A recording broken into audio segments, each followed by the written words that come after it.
गांव के पंच पटेलों,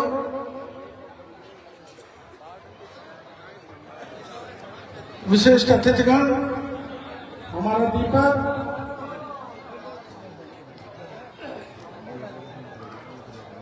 और इटावा बालाजी के इस पावन स्थान पर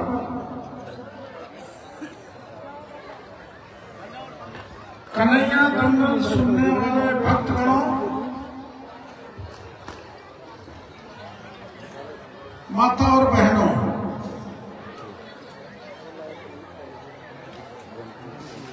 सबसे पहले तो मैं इटावा बस्ती के भाइयों को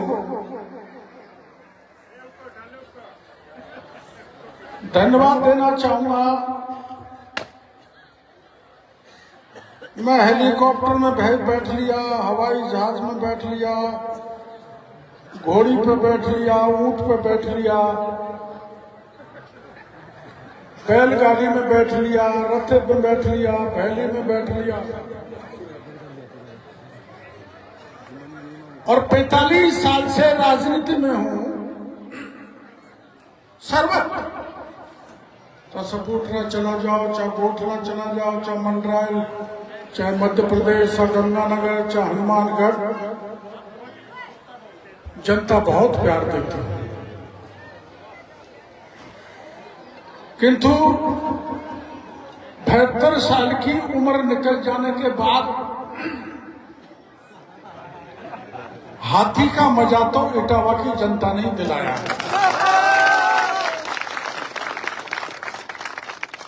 मैं सोचता रहता था ये हाथी की सवारी कैसी होती है, लेकिन आप लोग करके देखना, बड़ी मजेदार। कच्चम गच्च, बड़ी से बड़ी लग्जरी कार में भी उतना आराम नहीं आता जितना हाथी की सवारी में आता है। और ये आराम, ये सुख, ये गौरव, आज मेरी माँ जिंदी होती तो कहती, अरे वारे मेरे बेटा, इटावा के बालाजी की कृपा से तूने हाथी की सवारी कर ली। किया कुछ नहीं। ए बेटा थोड़ी देर रुक जाओ, पानी पिलाने वाला बच्चा, थोड़ी देर रुक जाओ बेटा, पानी पिलाने वाले बच्चों थोड़ा। किया कुछ नहीं। नेता तो बहुत कुछ कर देते हैं, करने का मौका है जब बहुत कुछ भी किया।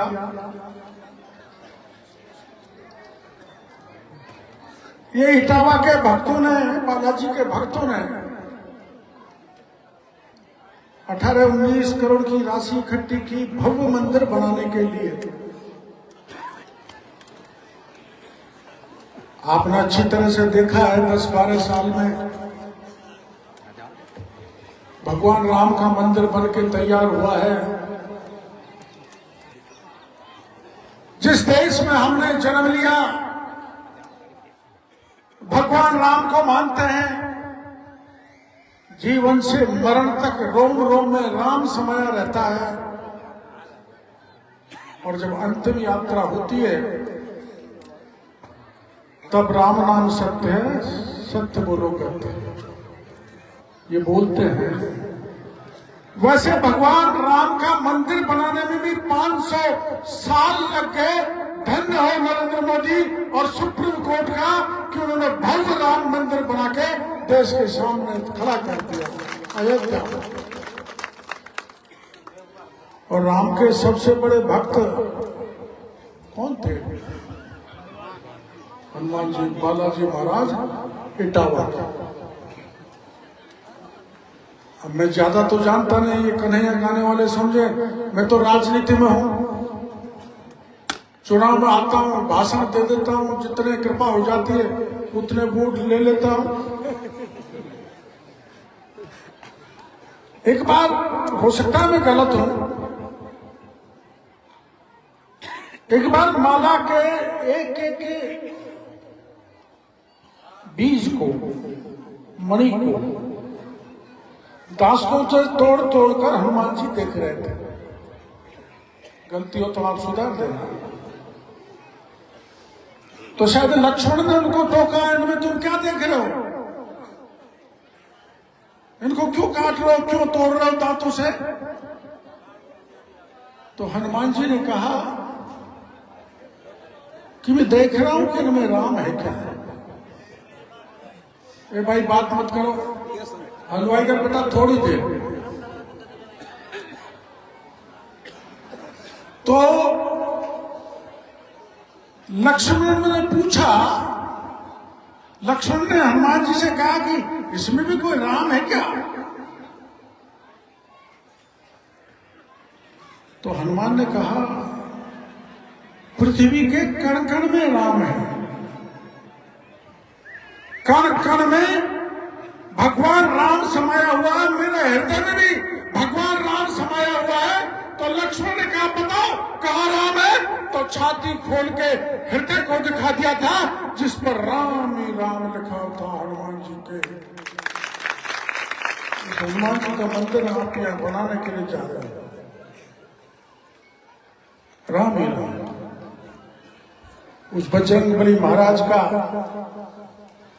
मंदिर का काम गांव वाले चालू करने वाले थे, थोड़ा चालू हुआ, विघ्न डला। जो आतताई होते हैं, जो विरोधी होते हैं, जो कसाई होते हैं, जो राक्षस होते हैं, वो विघ्न डालते हैं। आपने महाभारत रामायण महापुराण में पढ़ा है, ऋषि मुनियों के यज्ञ में भी विघ्न डालते थे, खुद इंद्र विघ्न डाल देता था। तो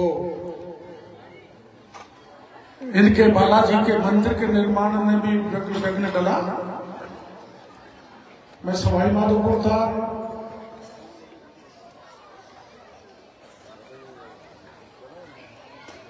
गांव के लोग मेरे पास गए कि हमारा मंदिर का काम रुकवा दिया। मैंने कहा किसने रुकवाया, उन्होंने बताया उसने उसने उसने। तो तुम पूरा गांव मंदिर का निर्माण नहीं कर सकते। नहीं साहब पुलिस आ जाएगी, फलाना शिकायत कर रहा है, ये है वो है। मैंने उस दिन गांव वालों से कहा तुम जाओ, तुम सबसे पवित्र काम कर रहे हो उस हनुमान जी का, उस बजरंगबली का, जिसने सोने की लंका को राख कर दिया था। आपको कोई रोकने वाला नहीं है, आप मंदिर का निर्माण करो। और रोकेगा तो मैं बैठा, मैं भी बजरंगबली का भक्त हूं। इस बजरंगबली को जब जब आपने, समाज ने, किसान ने, गरीब ने, महिला ने, दीनहीन ने कभी भी कोई तकलीफ बताई है तो मैं मेरी छाती खड़ी करके खड़ा हो गया कि मैं गोली खा लूंगा लेकिन अत्याचार नहीं होने दूंगा। जवान हो, किसान हो, पंच हो, पटेल हो, मेरी बहन बेटी हो, अगर मैंने पुलिस को कह दिया मेरे जीवन भर ये लड़ाई लड़ी है कि मेरी बहन बेटी की इज्जत लुटी, तो चाहे मेरी छाती को छलनी कर दो, आपकी बंदूकों में जितनी गोलियां मेरे पे चला दो, मैं हर गोली को बर्दाश्त करूंगा, लेकिन मेरी बहन बेटी की इज्जत नहीं लूटने दूंगा। किसानों का एक बार ये सपोर्ट रह गया है। मैं जब एमएलए था महुआ से, इनका बांध खुलने वाला था काली से। राम कुमार जी उस समय वहां के एमएलए थे या एमपी थे, सही तरह से मेरे को ध्यान नहीं है। काली सिल का बांध खुलना चाहिए मांग थी। तहसीलदार, एसडीएम, एसपी, कलेक्टर, नेता, मंत्री सब जगह घूमे आए, बांध नहीं खुला। बांध में आने वाले 19 गांव थे। मैंने कहा मैं आऊंगा और मैं बांध खुलवाऊंगा। सैकड़ों पुलिस के लोग बंदूक तान के खड़े हो गए और मेरे पास 250-300 से ज्यादा लोग नहीं थे। मैंने वहां बैठ के बांध की जो मोरी है वो खोल के कह दिया पुलिस को कि तुम चाहे मेरी छाती को छलनी कर दो। आज मैंने तय कर लिया, प्रतिज्ञा कर ली, मैं किसानों के खेत नहीं सूखने दूंगा।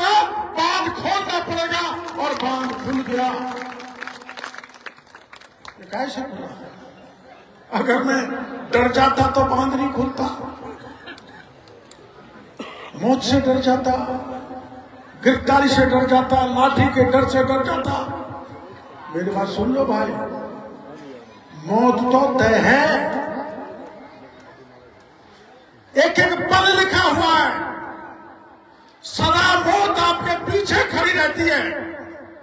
इसलिए कन्हैया दंगल में कहना चाहूंगा, किसी के भी साथ अत्याचार हो, अनाचार हो, दुराचार हो, उसके साथ हरिश्चंद्र ने लड़ी थी।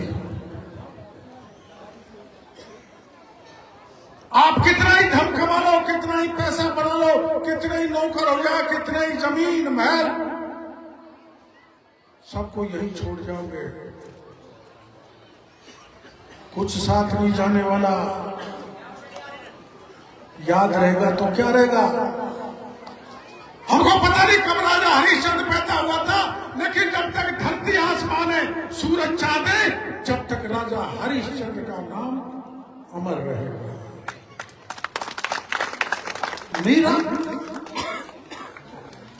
मीरा ने भगवान कृष्ण की भक्ति की थी बहन बेटियों, और जब घर वालों को ये लगा और वो भगवान की भक्ति में पागल सी हो गई थी, उठते बैठते सोते खाते एक ही नाम, मेरा तो गोपाल दूसरा ना कोई, मेरे तो बंसी वाला है, कोई दूसरा नहीं है। और आप जानते हैं मीरा से भगवान कृष्ण मिले थे, और जब घर वालों को लगा कि हमको बदनाम कर रही है, और जब हलाहल जहर का प्याला मीरा को पिलाने लगे, तो साक्षात कृष्ण भगवान मीरा के शरीर में प्रवेश कर गए, जहर के प्याले को पी गए और मीरा को बचा लिए। ये होती है भक्ति की शक्ति। भक्ति में बहुत शक्ति है, धर्म में बहुत ताकत है। अभी हमारे कन्हैया गाने वाले भाई आए, रामायण महाभारत पुराण उपनिषद से निकाल के इतना अच्छा गीत अपने बीच में गाते, जो बड़ा सा बड़ा पंडित हमको उसका अर्थ नहीं समझा सकते, जो मेरे भाई गाते हैं, इनको मैं बहुत बहुत धन्यवाद देना चाहता हूं। ये क्रम रुकना नहीं चाहिए। धर्म की जड़ सदा हरी रहती है, धर्म करोगे तो तरोगे, घोर ध्वज बनोगे, राजा हरिश्चंद्र बनोगे।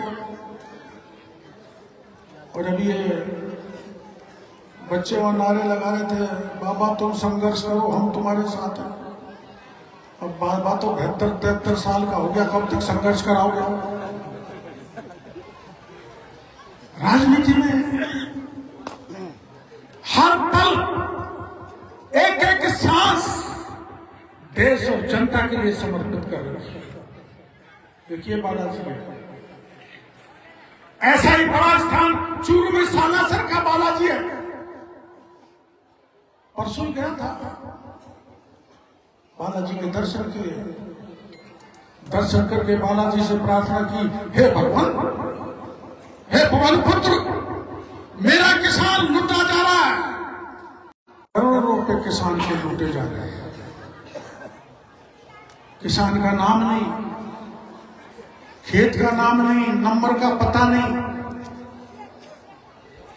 और 9 करोड़ का घपला मैंने बैंक में पकड़ लिया मैनेजर की गर्दन दबा के।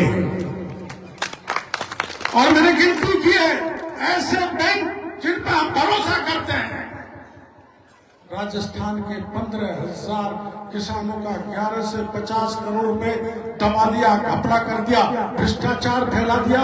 एक एक पाई निकाल के किस राजस्थान के किसानों के जेब तक पहुंचाने की जिम्मेदारी डॉक्टर किरोड़ीलाल की है। अगर नहीं पहुंचा तो मेरा किसी मंत्री बनना बेकार। मैं कृषि मंत्री हूं,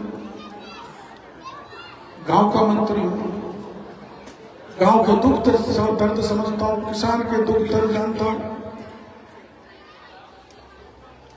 किसान की बदहाली देख कर मेरे को बड़ा दुख होता, रोना आता। अगर किसान की चिंता कर रहा है तो देश का प्रधानमंत्री नरेंद्र मोदी कर रहा है। मैंने मोदी जी के साथ जेल में काम किया है। किस्मत है वो देश के प्रधानमंत्री हैं। ये भी ये डीजे पे गा रहे थे, मोदी को भाई को किरोड़ी लाल। पर देश को आगे बढ़ाने का तो काम किया है।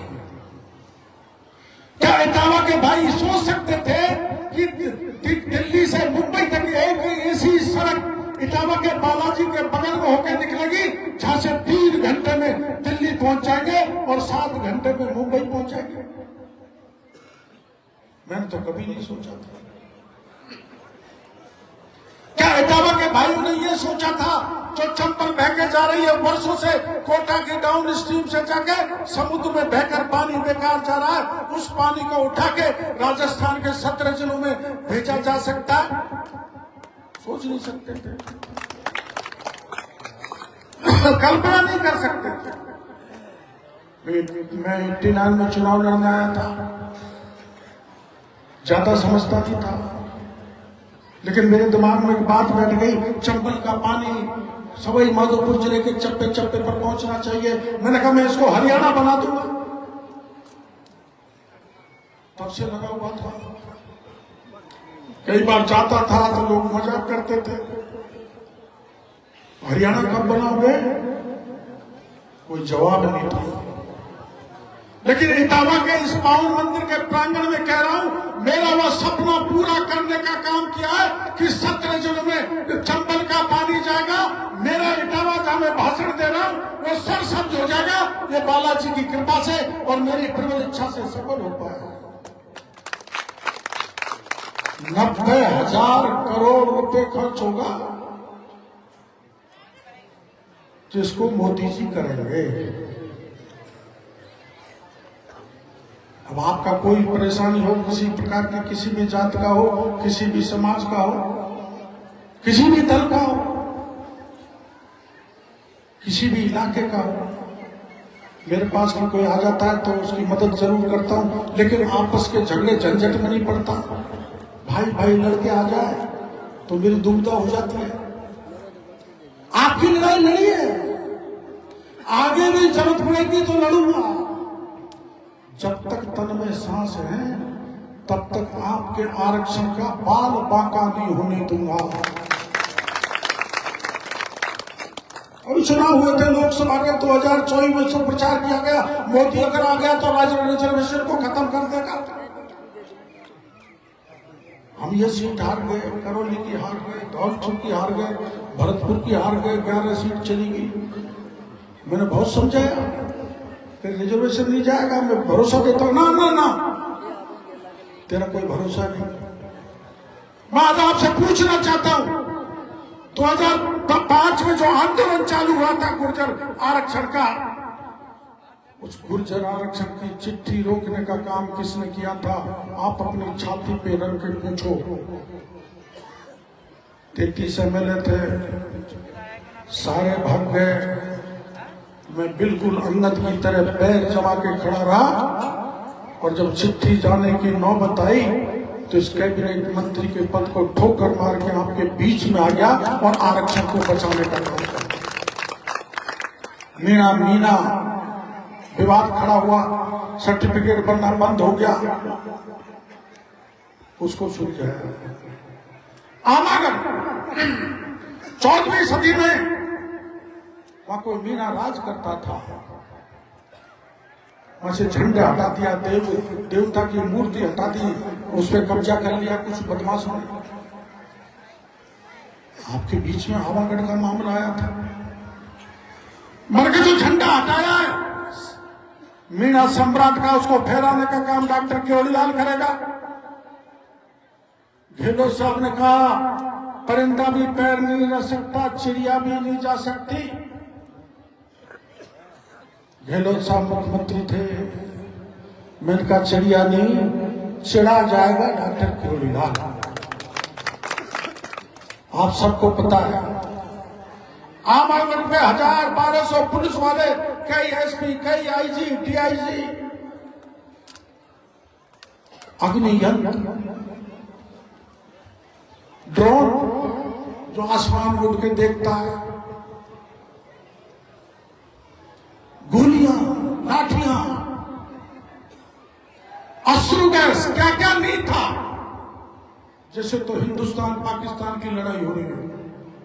सब कुछ तैयारी को ठेका बचा के 7.5 किलोमीटर लंबे और ऊंचे पहाड़ को पार करके 3 बजे चले। कांटे भी आए, घोड़ा भी आया, सांप भी आया, बाघ भी आया, लेकिन परवाह नहीं की और आमगढ़ के किले पर झंडा फहराने का काम हमने कर डाला, दिया है आप लोगों को। लेकिन मैं इसे कम मानता हूं, ज्यादा नहीं आता। मैं तो इस मैत्री सभा में यही कहना चाहता हूं, जब भी आप जनता, समाज किसी प्रकार का आदेश मेरे को दोगे तो मैं आधी रात पर भी समाज की, देश की सेवा खड़ा करने के लिए तैयार बनूंगा। किसी भी प्रकार का धोखा नहीं दे सकता। अब आप सबका कन्हैया सुनने को मन आ रहा, ज्यादा बोलना ठीक नहीं। एक मेरी शिकायत है सबसे, जो मेरे को सार्वजनिक नहीं बोलनी चाहिए, लेकिन बोल रहा हूं। देखो, मैंने नकली खाद पकड़ा, नकली बीज पकड़ा, नकली दवा पकड़ी, दर्जनों लोगों को जेल में डाल दिया, बड़ी बड़ी प्लांट में खाले ठोक डाले, अलग बात है। लेकिन समाज में जो गिरावट आ रही है उसको ना मैं रोक पा रहा हूं, आप रोक पा रहे। मेरे पास सुबह से रात तक 8-10 मामले ऐसे आते हैं, लड़की भाग गई साहब, मेरी लड़की को ले गया साहब। और कैसे कैसे करते हैं, गांव का बच्चा गांव की बच्ची को लेके भाग रहा। क्या मैं गलत कह रहा हूं? कल मेरे पास फोन आया, एक औरत भाग गई जिसके 2 बच्चे। कितनी शर्म की बात है। पति ने अपनी पत्नी को मार डाला, काट काट के। पत्नी ने पति को टुकड़ा करके नीचे गाड़ दिया। ये जो दुराचरण, नैतिक आचरण गिरता जा रहा है, इसको कौन रोकेगा? अगर इटावा के पंच पटेल जवान साथी ये तय नहीं करेंगे, इतना बड़ा मंदिर तो आप बनाने जा रहे हो, बन जाएगा, लेकिन उसमें दुराचरण हुआ, वहां की बहन बेटी भागी, मंदिर को अपवित्र करने का काम कर। और ताज्जुब की बात यह है, मैं तो जब छोटा था तो मेरे पिताजी के साथ मेरी बहन के ससुराल गया था, तो मिलने में समय ज्यादा लग गया। प्यास लगी तो बगल के गांव से पीने का पानी मंगवाया, बहन बेटी के घर का पानी नहीं पिया। क्या सिद्धांत, क्या नैतिक, क्या संस्कार, क्या हमारी परंपरा आ रही है जो बुरी तरह से टूट रही है पंचपटेल। इसलिए मैं यही कहना चाहूंगा, इसको सुधारो। और ये जो बैठे हैं समझदार पंच पटेल, दारू पी रहे हैं, ड्रग्स ले रहे हैं, चाहे जिसकी गाड़ी को लेके भाग रहे हैं, चाहे जिसका कत्ल कर रहे हैं, चाहे जिसकी बहन बेटी को ले जा रहे हैं, सरेआम कुकर्म कर रहे हैं, लेकिन आप लोगों ने आंख मीच रखी है। मैं कहना चाहूंगा, जैसे तीसरा नेत्र शंकर खोल देता था तो प्लेकर जाग जाता था। मैं मेरी जनता से कहना चाहता हूं, मेरे समाज के भाइयों से कहना चाहता हूं, इतनी गिरावट आ गई, आपको तीसरी आंख खोलनी पड़ेगी। जब समाज में सुधार होगा तो न सुधार हो नहीं सकता। इस बुराई को दूर करने के लिए आपको कमर कसनी चाहिए, जब भी इस कन्हैया दंगल की सफलता है। मंदिर बनेगा, बहुत भव्य बनेगा, ये मेरे को फील हो रहा है, अनुभव। और यदि बालाजी घाटा मेहंदीपुर और सालासर के बराबर पूजनीय स्थान हो जाएगा, बहुत बड़ा स्थान बन जाएगा, ऐसा मेरे को स्पष्ट दिख रहा है। इसके लिए सड़क करा दी है 22 करोड़ की, 22 करोड़ ही। अब चौड़ी करना तो गांव वालों के हाथ की बात है, जितना चौड़ा करोगे उतना ही अच्छा रहेगा। थोड़ा त्याग तो गांव वालों को भी करना पड़ेगा। क्यावड़ तक जाएगी, दोनों तरफ से रास्ते खुल जाएंगे, यानी चौथ बरवाड़ा की रोड से भी, क्यावड़ से भी, सवाई माधोपुर से भी चारों तरफ से रास्ते खुलेंगे। और जरूरत पड़ेगी तो और कराएंगे। इन्होंने कहा कि हमारे गांव को पंचायत मुख्यालय बना दो। मैंने, मेरा इलाका नहीं है, दूसरे की हाँ कैसे करूं? लेकिन ले मैंने इटावा बालाजी महाराज का नाम और हाँ कर ली। और ये बजरंगबली की ताकत देखो, सारी ताकत विरोधियों ने लगा ली, लेकिन इटावा ग्राम पंचायत बन के रही तो बजरंगबली महाराज की कृपा से। बड़ा सिद्ध स्थान है प्यारे भाइयों। यह आपका सौभाग्य कि गांव में ऐसे बालाजी है। इसको आप बड़ी श्रद्धा के साथ पूछते हो। मैं भी कई बार आ गया, मैं भी अब की बार आया था जब संकट में फंस गया था। मैं तो फंसता ही रहता हूं संकट में।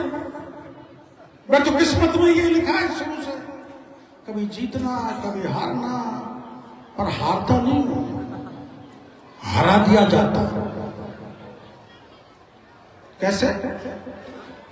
जैसे अभिमन्यु चक्रव्यूह में घुस तो गया लेकिन निकलना नहीं सीखा।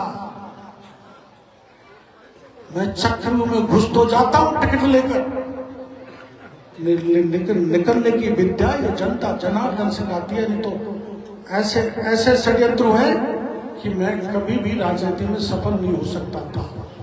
राजनीति का मतलब बेईमानी करना जाने वो राजनेता है। पापी, मन से बेईमान, वो मैंने। तो यहां पर आया था, मेरे को टिकट मिल गया। लोगों को लगा तो मुख्यमंत्री बनेगा, जो मुख्यमंत्री की लाइन में लगे हुए थे कि इसको हराओ, सवाई माधोपुर में निपटा दो। और जय हो रहे गणेश जी महाराज की और बजरंगबली बाबा की सारी ताकत लग जाने के बाद भी तीर की तरह 22,000 वोटों से जीतकर राजस्थान की विधानसभा में पहुंचे। ऐसा ही आशीर्वाद आपका बना रहे, ऐसी कृपा बनी रहे। हाथी पे चढ़ गया तो हाथी पे चढ़ने पे तो कोई संकेत अच्छा ही होता है। आप ज्यादा जानते हो, मैं बोलूंगा भी नहीं, मेरी बात निकल जाती है जो दूर दूर तक जाती है, मैं कुछ नहीं कहता। लेकिन आज जो भी मैं हूं, एमएलए बना, एमपी बना, मंत्री बना, विरोध में रहा, जो भी कुछ रहा, जनता जनार्दन की कृपा से, आपकी कृपा बनी रहनी चाहिए। मैं एमएलए मंत्री बनने का कभी घमंड नहीं पालता, अहंकार नहीं पलता, अहंकार से दूर रहता हूं। एक कमजोरी जरूर है कि कभी कभी गुस्सा आ जाता है तो डांट देता हूं, नहीं डांटना चाहता, जहर को पी लो लेकिन पीना नहीं आता। सच्चाई जो होगा उसके मुंह पे कह देता हूं, फटकार भी देता हूं। जिसको फटकार लग गई उसका काम जरूर हो गया, ये तय मान के चलो। तो इटावा के गांव के भाइयों को बहुत धन्यवाद देना चाहूंगा। आपने मेरे को बुलाया, मेरा सम्मान किया, वो भी हाथी पर बैठा के। एक बार तो मेरे को डर रहा था कि हाथी पागल नहीं हो जाए, मैं तो मिटूंगा, जो मिटूंगा पता नहीं कितनों को मिटा देगा। पर जा बालाजी की कृपा हो तो नौक के बराबर, नाखून के बराबर भी नुकसान नहीं हो सकता। इस कार्यक्रम के बहाने जनता जनार्दन के दर्शन हुए, गोठरा वालों के हम कन्हैया सुन लेंगे और किसी और जो भी जोट आई है उसका सुन लेंगे, सुन के जाएंगे। ऐसा ही मान सम्मान बनाए रखें, ऐसा ही कृपा बनी रहे, ऐसा ही आपका प्यार बना रहे। मेरा प्यार आपके प्रति अटूट है, जीवन भर रहेगा। जब तक तन में प्राण है तब तक मैं आपकी सेवा करता रहूंगा। इन्हीं शब्दों के साथ बहुत बहुत आभार।